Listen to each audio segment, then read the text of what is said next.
Hi friends, உங்க எல்லாருக்கும் என்னுடைய அன்பான வணக்கம். இது ஷர்மிளா பிராங்கோவின் ராவணனின் நாயகி நாவல் பகுதி 3. வாசிப்பது ஷர்மிளா பிராங்கோ. வாங்க ஃப்ரெண்ட்ஸ், தொடர்ந்து கதையை கேட்கலாம். மணமேடையில் கம்பீரமாக அமர்ந்திருந்த அபிமன்யுவின் அருகில் சூரியகலாவை அழைத்து வந்து அமர்த்திய தோழிகள் விலகி நிற்க அபிமன்யு சூரியகலாவை பார்த்து கண்ணடித்தான். அவள் முகம் வெட்கத்தில் சிவந்து போனது.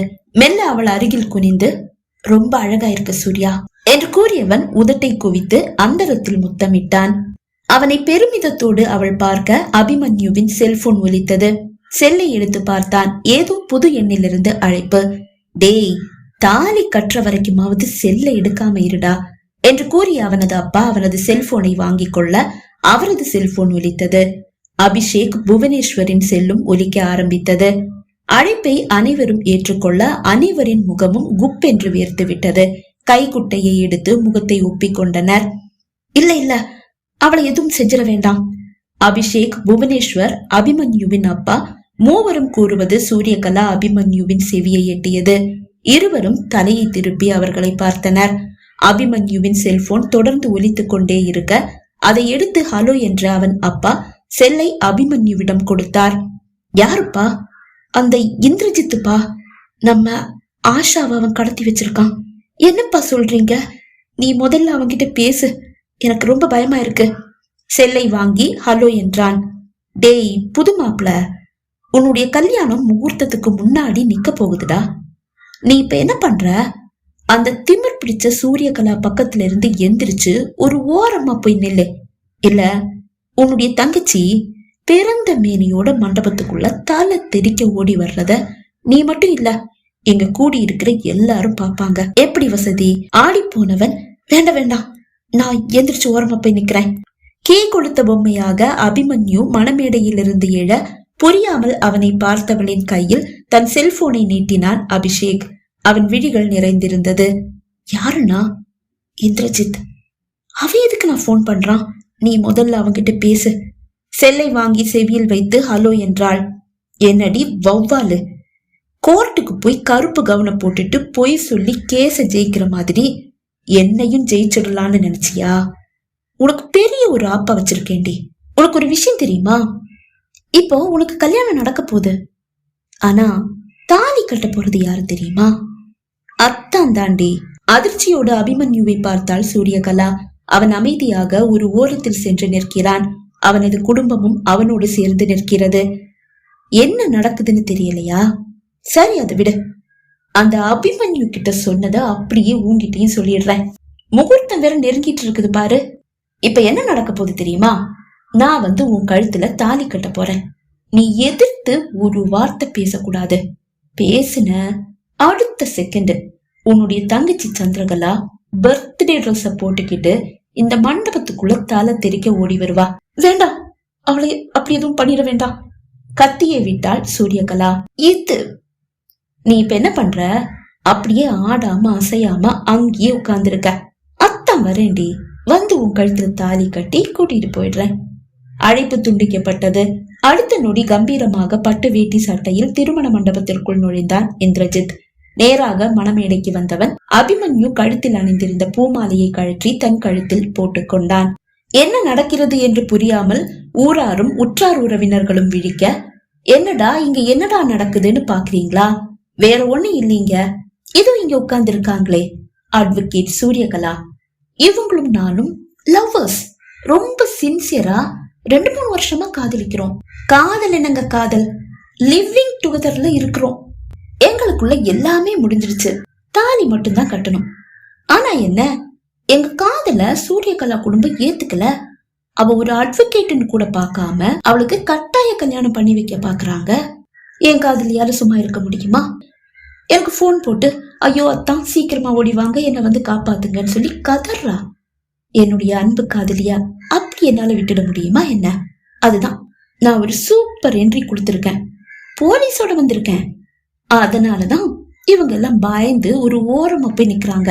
அவனது விழிகள் இப்போது சூரியகலாவை நோக்கி பாய்ந்தது.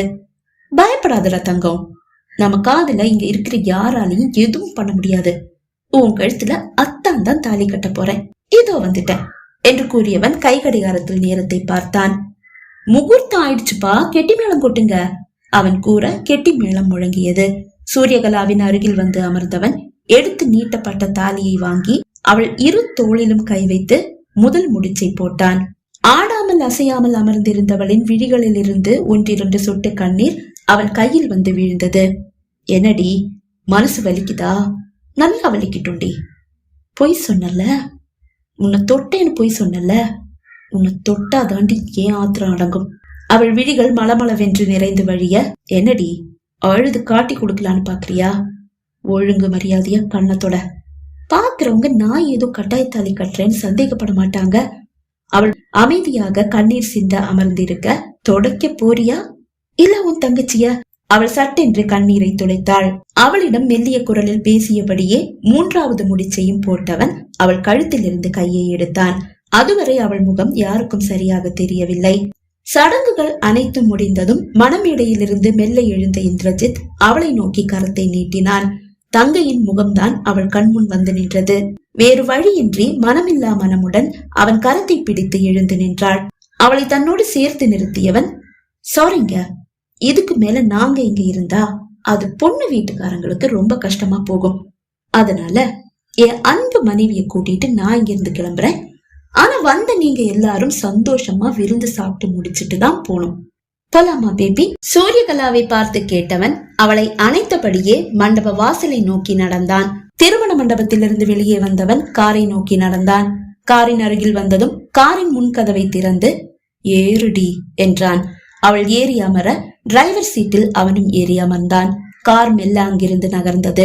சாலைக்கு வந்த கார் மிதமான வேகத்தில் பிரதான சாலையை எட்டியது. அதன் பிறகு காற்றை கிழித்துக் கொண்டு கார் பாய்ந்தது. எதிரே வரும் வாகனங்களின் மீது மோதுவது போல் சென்று அதன் பிறகு சட்டென்று காரை திருப்புவான். இப்படியே அவள் இதய துடிப்பை ஒரு 1000 முறை எகிர வைத்து விட்டான் இந்திரஜித். ஒரு வழியாக அவனது வீட்டு வாசலில் கார் வந்து நின்றது. கேட் திறந்து கொண்டது. கார் உள்ளே நுழைந்தது. அழகான மிகவும் பிரம்மாண்டமான ஒரு பங்களா. காரை ஓரமாக நிறுத்திவிட்டு இறங்கியவன் காரிலேயே அமர்ந்திருப்பவளை கோபமாக பார்த்தான். என்னடி, நீ என்ன பெரிய மகாராணியா? காரை திறந்து விட்டாதான் இறங்குவியோ? இறங்குடி கீழே அவன் கத்த. பயந்து போன சூரியகலா கதவை திறந்து கொண்டு இறங்கினாள். என்னுடைய தங்கச்சிக்கு என்னாச்சு? அவள் தயங்கி தயங்கி கேட்க, செல்லை எடுத்து யாரையோ அழைத்தவன், டேய், அந்த 2 பொண்ணுங்களையும் காரில் இருந்து திறந்து விடுங்க என்று கூறிவிட்டு அழைப்பை துண்டித்தான். சூரியகலாவின் மனம் நிம்மதி பெருமூச்சு விட்டது. அடுத்த நொடி கையில் இருந்த செல்லை எடுத்து யாரையோ அழைத்தாள். அண்ணா, சந்திரா வந்துட்டாளா? இது இப்பதாமா வந்தா, நீ எங்கம்மா? செல்லை அவள் கையில் இருந்து பறித்தான் இந்திரஜித். சுவிட்ச் ஆஃப் செய்து அதை தன் பாக்கெட்டில் திணித்தான். அவள் கரத்தை அவன் பிடிக்க, கரத்தை குடைந்தெறிந்தவள் செக்யூரிட்டி பாதி சாத்தி கேட்டை நோக்கி ஓடினாள். அவள் கேட்டின் அருகில் வருவதற்குள் செக்யூரிட்டி கேட்டை மூடிவிட்டார். கேட்டை திறங்கண்ணா பிளீஸ், என்னை இவன் கட்டாயத்தாலி கட்டி இழுத்துட்டு வந்துட்டான், பிளீஸ் திறந்து விடுங்க, இந்த ரவுடி என்ன ஏதாவது பண்ணிடுவான் பிளீஸ்னா அவள் கெஞ்ச. சாரிம்மா, என்னால முடியாது, எனக்கு சம்பளம் கொடுக்கறது அவர்தான். அவர் நீ நினைக்கிற மாதிரி கெட்டவர் எல்லாம் கிடையாது, நல்லவர் தான். அவர் கூறிக்கொண்டு இருக்கும் போதே நிதானமாக நடந்து சூரியகலாவின் அருகில் வந்த இந்திரஜித் பலார் என்று அவள் கன்னத்தில் அறைந்தான். அவனது 5 விரல்களும் அவள் கன்னத்தில் பதிந்து போனது. கன்னத்தை அழுத்தி பிடித்துக் கொண்டவளின் கண்களில் இருந்து மளமளவென்று கண்ணீர் கொட்டியது. தேவையில்லாம எனக்கு வேலை வச்ச, அப்புறம் என்னுடைய கைதான் பேசும். என்னடி, தங்கச்சி தான் தப்பிச்சுட்டாளே, இனி இவங்கிட்ட இருந்து தப்பிச்சு ஓடிடலான்னு நினைச்சியா? நீ என்கிட்ட மாட்டினது தாண்டி. காலம் ஃபுல்லா என் காலடியிலேயே கிடந்து சாக போற. அப்புறம் இனிமே என்கிட்ட இருந்து தப்பிச்சு போகணும்னு நீ கனவுல நினைச்சா கூட உன் தங்கச்சியை மட்டும் இல்ல, உங்க அம்மாவையும் சேர்த்து ரோட்ல ஓட விட்டுடுவேன். எப்படி ஓட விடுவேன்னு தெளிவா சொல்லணுமாடி? அவன் கோபமாக கேட்க, வேண்டாம், அவங்கள எதுவும் பண்ணிடாத. இரு கையையும் கூப்பி அவள் கூற, வாடி உள்ள என்று கூறிவிட்டு அவன் நடக்க, கீ கொடுத்த பொம்மையாக அவன் பின்னால் சென்றாள் சூரியகலா. அவனது வீட்டிற்குள் காலடி எடுத்து வைக்க ஹாலில் அமர்ந்திருந்த அந்த இளம் பெண்ணும் அந்த நடுத்தர வயது பெண்மணியும் எழுந்து ஒரு அறைக்குள் சென்று மறைந்தனர். அவர்கள் இருவரின் விழிகளிலும் ஒருவித பயத்தை கண்டாள் சூரியகலா. அவன் மாடி ஏறி செல்ல அவன் பின்னால் நடந்தவளின் விழிகள் அவனது வீட்டின் பிரம்மாண்டத்தையோ அழகையோ ரசிக்கவில்லை. அந்த பெரிய பிரம்மாண்டமான அறையின் கதவை திறந்து கொண்டு அவன் உள்ளே நுழைய வாசலிலேயே நின்று விட்டாள் சூரியகலா. அறைக்குள் வந்தவன் திரும்பி பார்க்கும் போது அவளை காணவில்லை. வெளியே வந்து பார்த்தான். அவளை எங்கும் காணவில்லை. மாடி இறங்கி ஓடுகிறாளோ என்று நினைத்தவன் வேகமாக வந்து மாடிப்படிகளை பார்த்தான். அங்கும் அவள் இல்லை. கண்டிப்பா இங்க எங்கேயோ தான் ஒளிஞ்சிருக்கா. அவனது விழிகள் அவளை தேட அது அங்கிருக்கும் பெரிய ஸ்கிரீனின் அருகில் வைக்கப்பட்டிருக்கும் பெரிய பூஜாடியின் பின்னால் ஒளிந்திருக்கிறாள் சூரியகலா. நிதானமாக நடந்து அந்த பூஜாடியின் அருகில் வந்தவன் அவளை தேடுவது போல் பாசாங்கு செய்தான். அவன் தன்னை பார்க்கவில்லை என்று எண்ணி மூச்சை அடக்கி கொண்டு நின்று கொண்டிருந்தவளை நோக்கி அவனது கரம் மட்டும் நீண்டது. அவன் தன்னை பார்த்து விட்டான் என்பது அவளுக்கு அப்போதுதான் புரிந்தது. அவள் விழிகள் அதிர்ச்சியில் அகல விரிய அவள் பின்னழகை தொட்டு நிற்கும் அவள் தலைமுடியை அவன் கரம் சுற்றி பிடித்தது. அப்படியே அவளை இழுத்து கொண்டு தன் அறைக்குள் வந்தவன் கதவை சாத்தி தாளித்தான். பறந்து விரிந்து கிடக்கும் படுக்கையில் அவளை தள்ளிவிட்டவனின் கரம் அவள் சேலை முந்தானையை பிடித்தது. சட்டென்று தன் தோளோடு சேர்த்து முந்தானையை பிடித்துக் கொண்ட சூரியகலாவின் உடல் நடுங்குகிறது. பிளீஸ் என்னை விட்டுடுங்க, என்னை எதுவும் பண்ணாதீங்க பிளீஸ். நீங்க என்ன சொன்னாலும் செய்யறேன், என்ன வேலை சொன்னாலும் செய்யறேன். பிளீஸ் என்னை எதுவும் பண்ணிடாதீங்க, பிளீஸ் என்னை விட்டுடுங்க. அவள் கெஞ்ச, உன்னை விடுறதா? அதுக்காகவா இப்படி ஒரு பிளான போட்டு உன்னை கல்யாணம் பண்ணி இழுத்துட்டு வந்தேன்? நான் சொன்னேன்ல, அங்க இருந்த யார் மேலேயும் எனக்கு கோபம் இல்ல. ஆனா உன் மேல அந்த கோபம் அடங்கணும்னா நீ சொன்னியே நான் உன்னை தொட்டேன்னு, அது இங்க நடக்கணும். அப்பதான் என் கோபம் அடங்கும்.